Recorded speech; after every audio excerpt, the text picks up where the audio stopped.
Have you ever thought about how much weight loss costs? And I'm not talking about dollars. I'm not talking about how much the shot or surgery or even a fancy coach costs.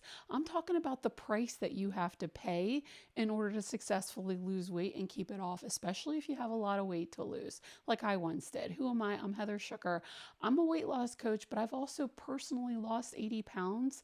I'm also a nurse practitioner. When I got my doctorate of nursing, I studied obesity. So I think about the price that we have to pay to lose weight a lot. And I'm not sure that everybody does, because I think if they did, they would have a different concept of whether or not they're really willing to pay the price of weight loss. Because really, you can't buy it. I mean, think about our kind of most famous, most beloved personality that has tried to lose weight in public, Oprah. She very beautifully, very vulnerably has basically put her weight loss journey into the public eye.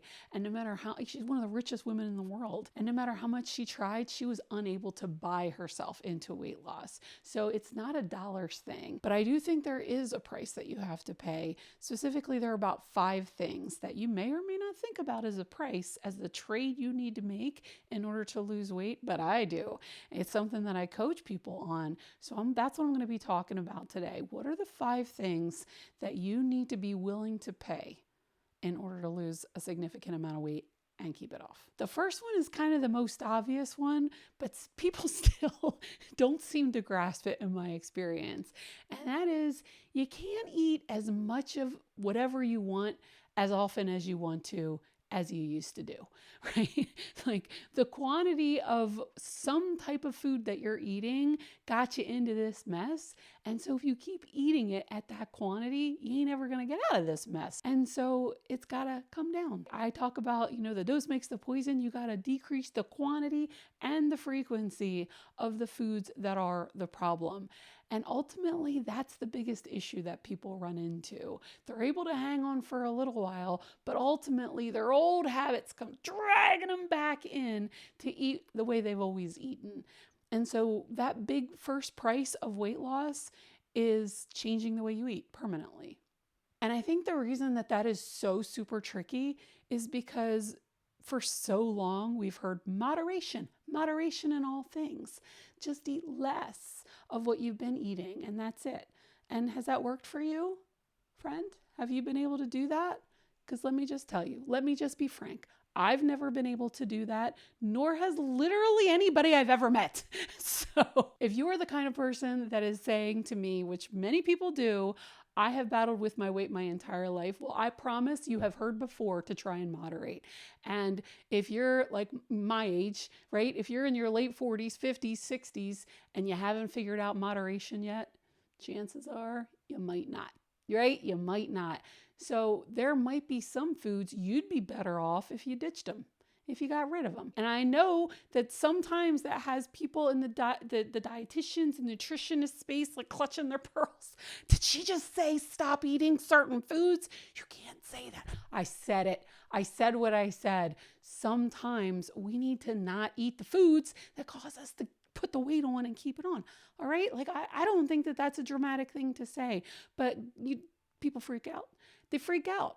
And I think they freak out because they just try to conceptualize never again having their absolute favorite foods for the next 40. Girl, don't stop thinking about what you're going to do for the next 40 years. Think about what you're going to do for the next 40 days. And maybe for the next 40 days, do your best. Do your best to not eat the foods that are causing you to gain weight. I don't think this is complicated. And I think we make it more complicated than it needs to be when we try to say, okay, I'm not going to eat the sleeve of Thin Mints. I'm just going to have, the standard portion size, which is like, 3? Who eats 3? I don't know. I've never eaten 3. You throw the sleeve in the freezer, you eat the sleeve. The portion size, the Thin Mints is a sleeve in the freezer. Exactly. That's the problem. We don't moderate things like that. And so if you can't and you don't, then give up trying.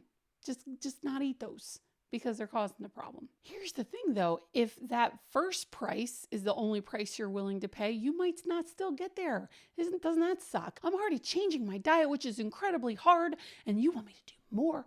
Yeah, I didn't make these rules. That's not enough. That doesn't seem to be enough. Just changing your way of eating doesn't seem to be enough, because most of the people that just try to do that part and don't do some of these other costs, don't pay these other prices, don't seem to be able to continue to change their diet consistently.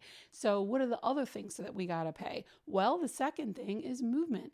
Your body is a use it or lose it machine. You got to move it if you want to be healthy. Now, don't get me wrong. We tend not to lose weight through exercise. That's true. They've studied it lots of times. When they're trying to get people to lose weight and they exercise them, it doesn't usually work. We end up, eating what we exercised off and it just stays flat. You're healthier. It has a lot of really good benefits, but it's not the best weight loss tool. But dang, if it's not necessary for other reasons that isn't just burning off the fat kind of thing. It is an amazing tool for weight maintenance. It's an amazing tool to help you with your blood sugar and to help you with your mental health, which is a huge part of this issue and one of the other prices that you need to pay. And what I'm talking about here is price number 3, which is dealing with your stress better. Oh my gosh. I can't even tell you how many people that come to me, and the biggest issue is not that they don't know what to eat or how to fast or any, how to exercise or all the things, but they suck at managing their stress. I'm wondering if people haven't even Googled it. Have you not even Googled how to make my stress better? There's all kinds of interventions out there. Have you even considered trying one? Because in my experience, I meet people, they're huge stress balls and they're stress eating and they're overwhelmed and they're not doing a darn thing about it.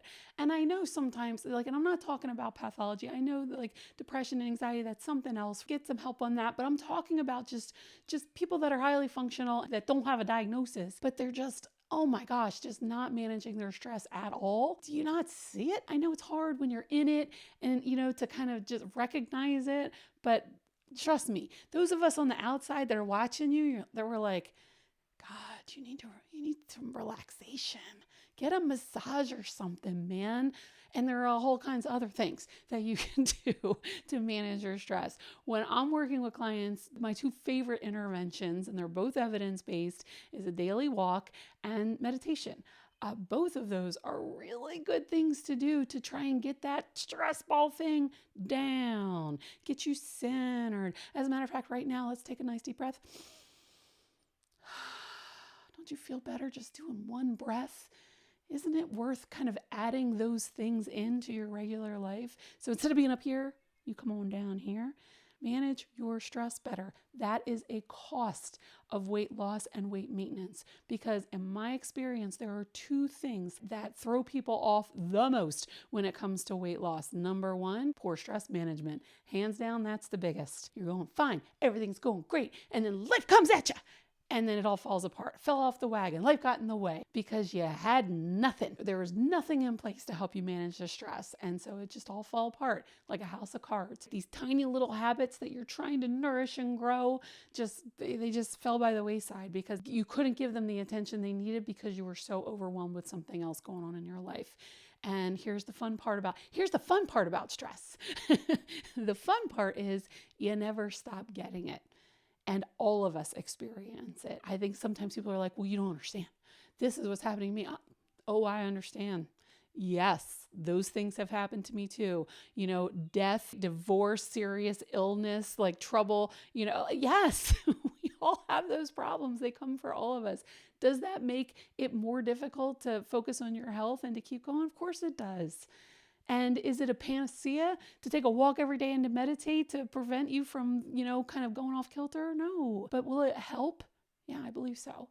And I highly encourage you to work on that before really big, really horrible things happen, which I'm so sorry, but they're gonna, right?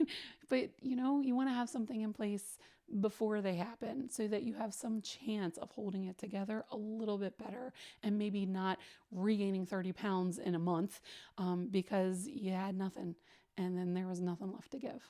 But I said there were 2 things that threw people off when it comes to weight loss. Aside from the stress, the other thing is lack of planning. Another price that you have to pay in order to lose weight and keep it off is planning. You got to make a plan. You're not going to meander your way through weight loss without having any kind of direction or any idea what's going to happen. You come home hungry, there's nothing in the fridge, you haven't thought about dinner, like all the meat's frozen. What are you going to do? Are you going to wait to thaw something out, or are you going to get DoorDash or Uber Eats or whatever? That's what people do because they got no plan. You got to have a plan. You got to have a plan. If you've got big goals to reach, they don't happen by accident. They happen with the goal in mind, and then you have a plan to reach the goal, and then you chunk that plan down into daily actions, and then you execute. You do the daily actions necessary in order to eventually reach said plan, said goal. You gotta have a plan. And generally, when I'm talking about having a plan, what am I talking about? I'm talking about having a plan to change your habits, whether that be the habits around your sleep, are you staying up too late, habits around Netflix and chill and having snacks in front of the TV every night, habits around nutrition, habits around how frequently you're eating, habits around your movement, habits around your stress management, your habits, what constitutes your lifestyle. It's not working. It's not working. If you want it to work, if you want to ultimately change your way of being and your way of doing things so as to eventually become the kind of healthy person that makes healthy choices, that's built day by day. And so day by day, you need to change what you're doing, which usually starts really, really small and starts with changing your habits.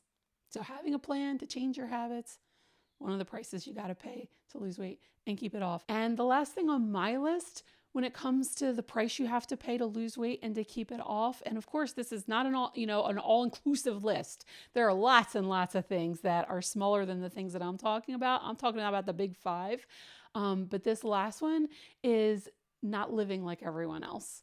And buddy, is that a tough one? Because guess what?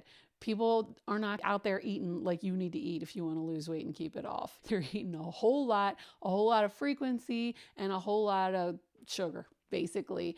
And if you keep eating like them, which you've been doing probably, so if you keep doing what you've been doing, or you keep doing what they've been doing, you're going to keep getting what you've been getting. So you got to do it different.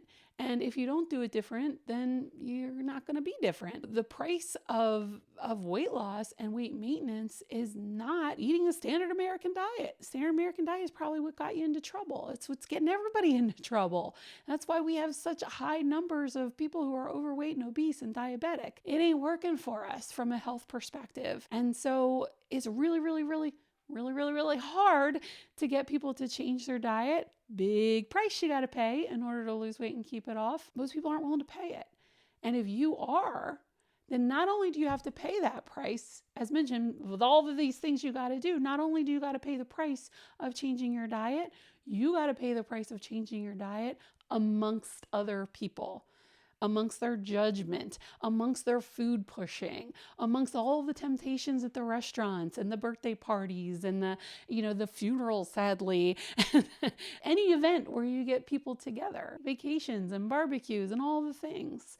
There will always be foods there that are going to get in the way of weight loss and weight maintenance, period, full stop. And I'm not saying never again. How dare you even consider having any food that might get in the way of weight loss? No, absolutely not.